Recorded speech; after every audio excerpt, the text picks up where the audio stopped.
Hey everyone, hey Wellness Crew, and welcome to today's reading of Fragments of Light, Insights, Breakthroughs, and Epiphanies. Excuse my hair, it is right now in a no heat roller, trying to get it to curl without damaging my hair with the use of heat, so kind of multitasking a little bit. So yeah, excuse the hair.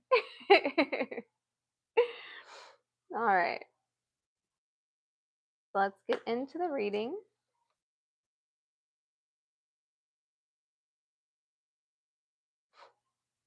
Planet of Sacrifice. Gene Key 19, Part 2.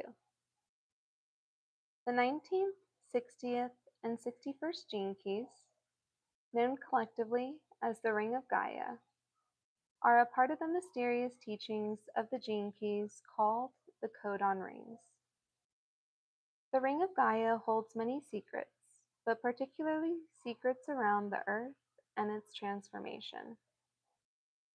The 19th gene key, especially, is about transmuting, which happens through sacrifice, primarily through us and our lives.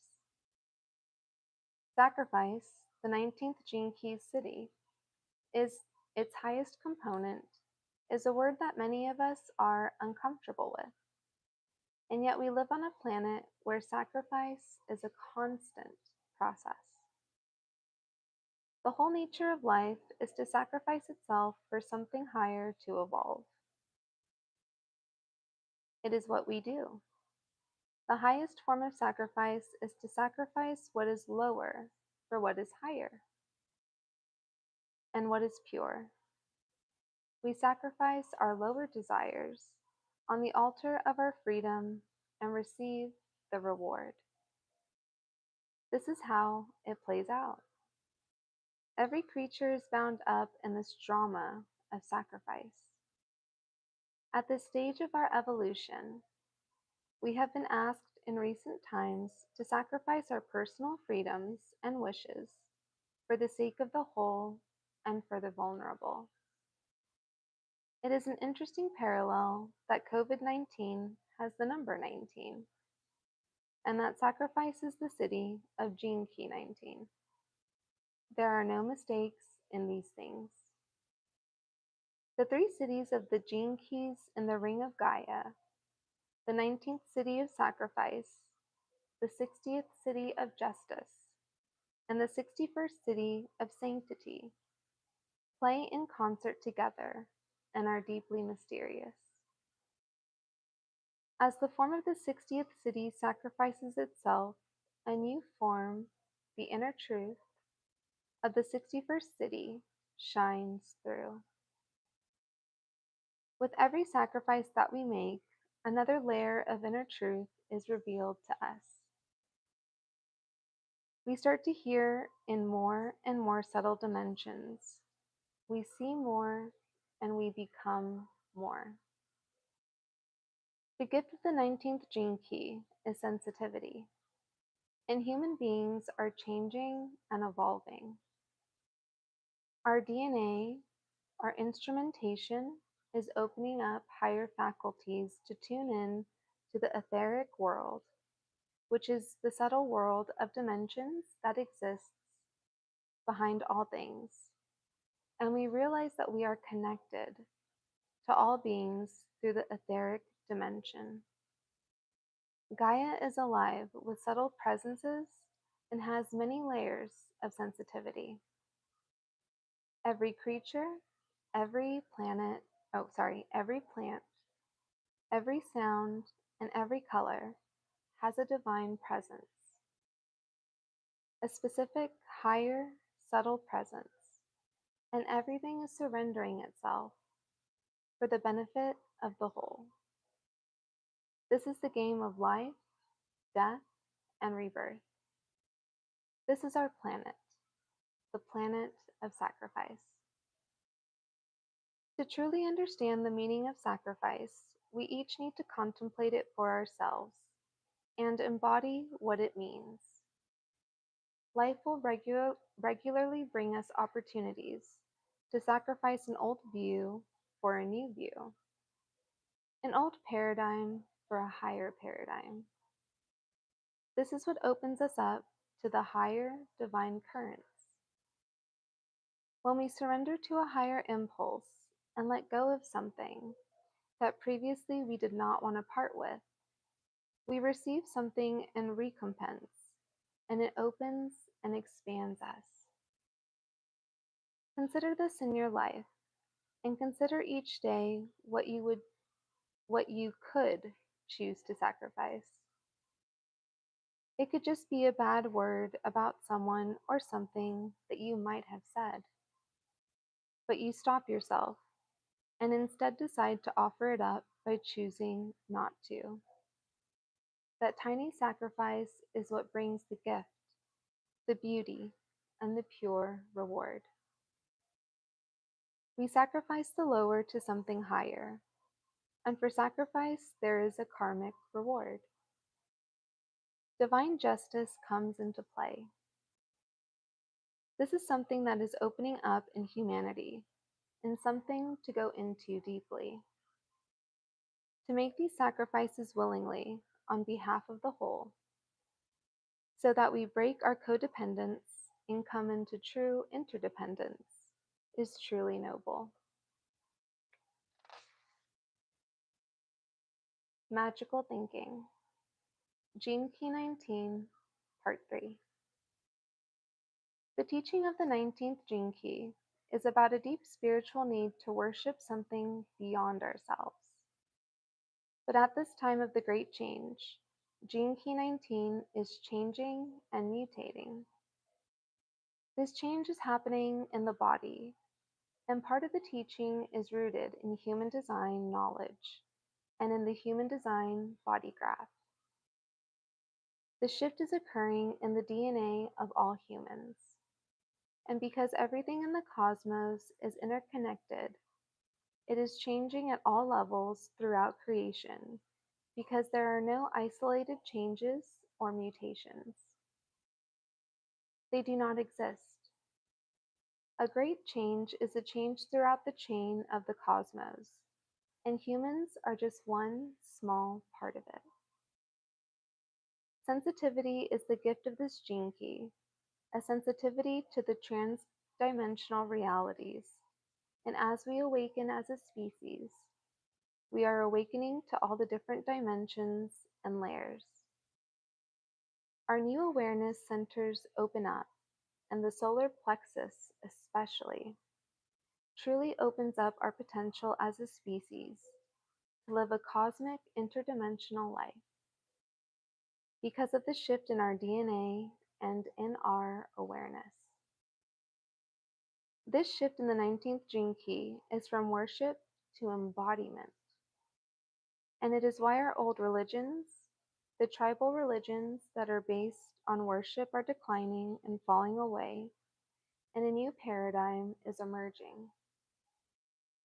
I believe that the first human religions began with the 19th gene key. The Tungus people in Siberia believed that their ancient shamanic religion was one of the first primal religions. And interestingly, the word shaman may have originated from the Tungusic language. In the modern age, we have tended to look upon the indigenous belief systems as less evolved intellectually than ours because of the way that they use magical thinking and view life and the universe through a magical lens, which we see as superstitious. We project onto them that they have superstitions and rituals that we don't, while we have grown and evolved beyond that. Yet now we can honor our ancestors and indigenous peoples by integrating their views into a modern, holistic, transcendent whole. Unfortunately, many of the old ways have been kept alive by our indigenous peoples. In Ken Wilber's system of integral theory, his color-coded scale, Altitudes of Human Development, shows magical thinking and superstition at the lower levels of primal religion and represented by magenta. Near the top of the scale, teal and turquoise represent the higher ways of viewing and the higher interdimensional mind. The beautiful thing is that we can include a way of looking at the cosmos that is rooted in the earth and our ancestors and in indigenous tribes even today, and integrate it in our new spiritual paradigm. We do not leave it behind and move on to some other view.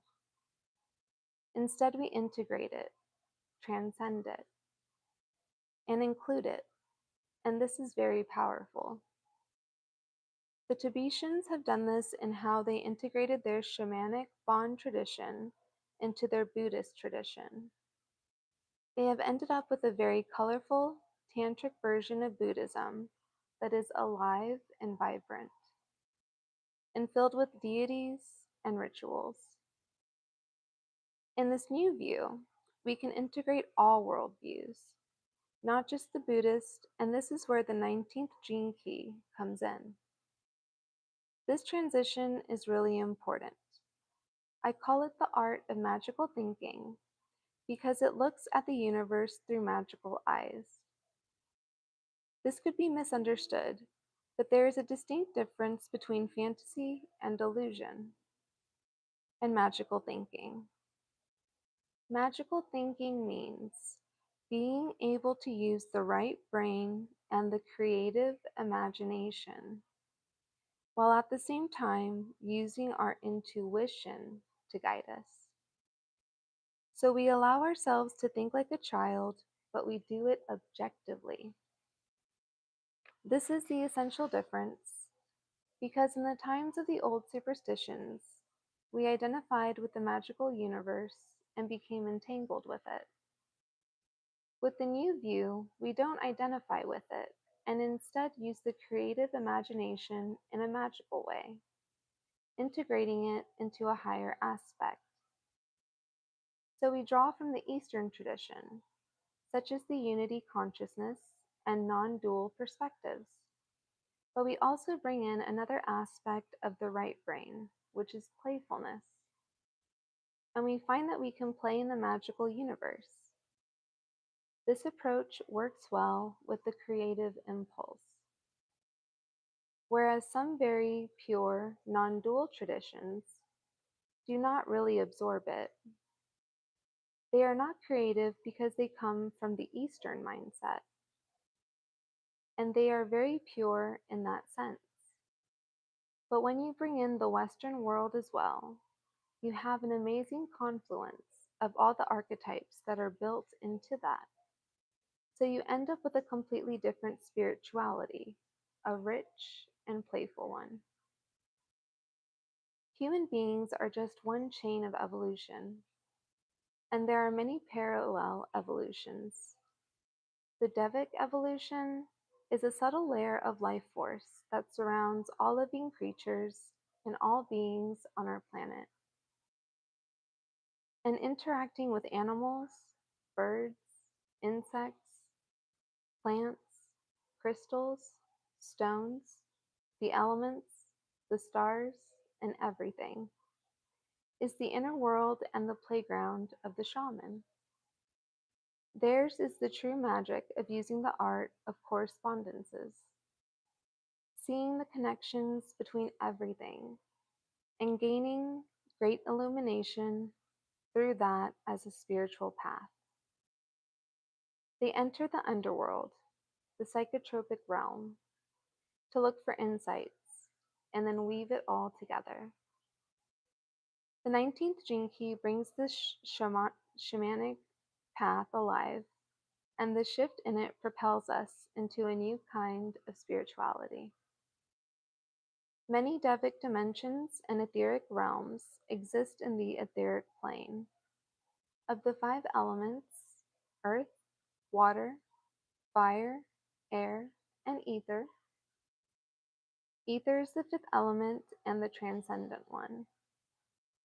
Ether is the essence which allows us to interact between the etheric dimensions and realms, such as the elf realm. Wait, what? Hold up. J.R.R. Tolkien famously wrote in great detail about elves, and even created an entire elvish language in The Lord of the Rings. And there are many other wonderful fantasy books with whole worlds and languages that we believe were created in the author's imagination. All right, let's stay with this for a sec. Let's just see where this goes. Another way of looking at it is that those epic fantasy stories with their elvish names, details, and language already existed in the Devic dimension and are actually a history of the elf realm.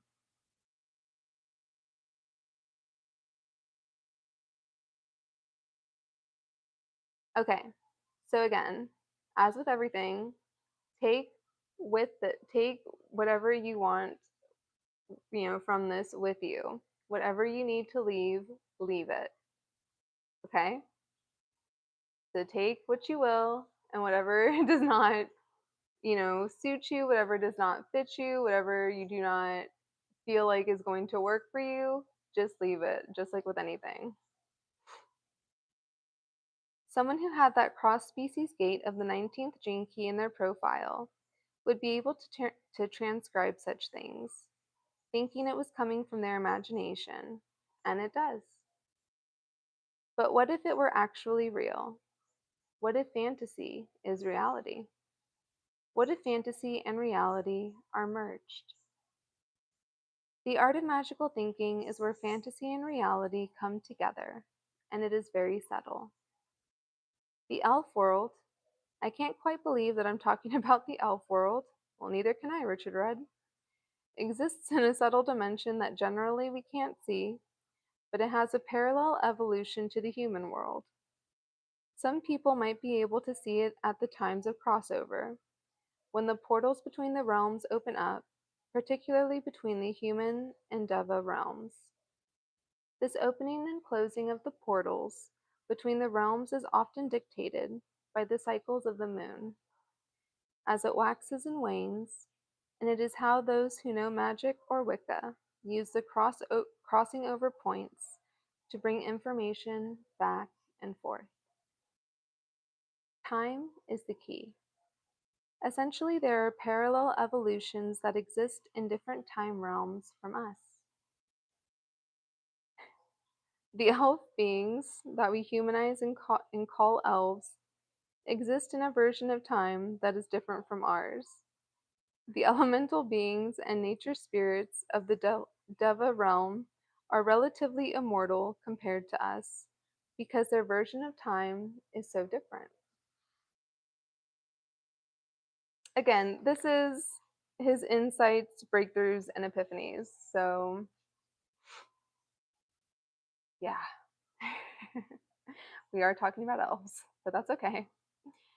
The lifespan of human beings is now approaching 100 years, but this is very short compared to the Deva realm.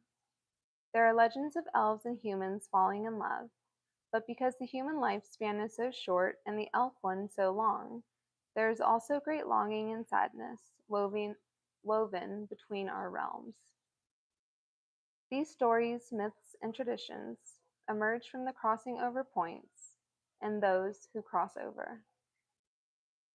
Sometimes elvic or devic beings incarnate or half incarnate into humans. One half is the Deva realm, and the other in this world. This is magical thinking, and it is a rich playground that opens up boundless possibilities for understanding the subtle realms.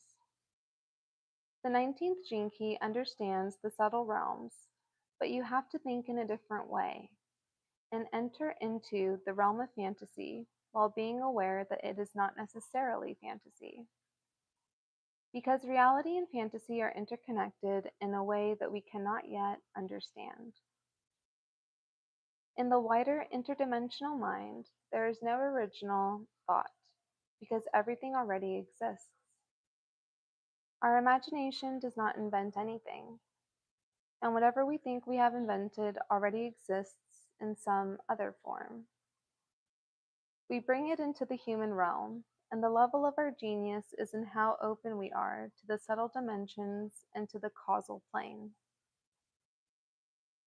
We can open up a whole realm of magical thinking and begin to penetrate the other realms using the power of our creative imagination, and transfer information across the threshold of these parallel evolutions. There are mystical places where portals to the subtle realms open at certain times. The memory of the places and times are encoded in the place, in sanctuaries or stones.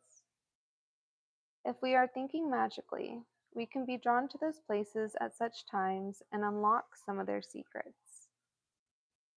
The ultimate spiritual journey is to bring together different spiritual modalities and paths, combining the purity of the non-dual perspective of the deep Eastern paths of Buddhism, such as Advaita, I hope I pronounced that correctly, with the wealth of the creative imagination, creates a new paradigm, a new spiritual realm, which is not infinite in terms of its adventures.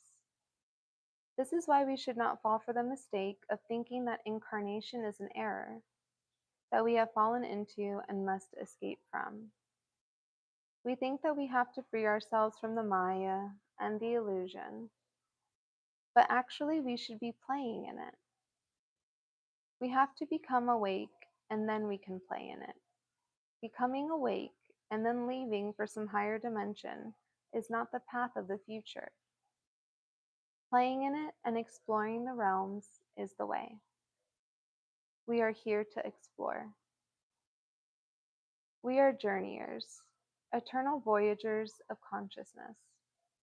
Each of us is a separate soul within the wait, panoply of multiple souls, but we are all one.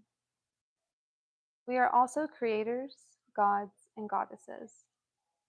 This is where magical thinking from the ancestors suddenly comes alive again within this new framework. And then we can honor them instead of pushing them aside in the manner of the old ways. The old ways are very powerful. They have to be brought forward now, understood, and then woven into a new paradigm. This is the magic of the 19th gene key.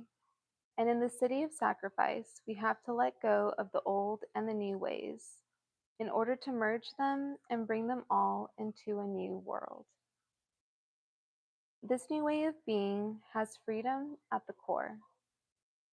The freedom to explore and to move on from narrow principles, such as this is how it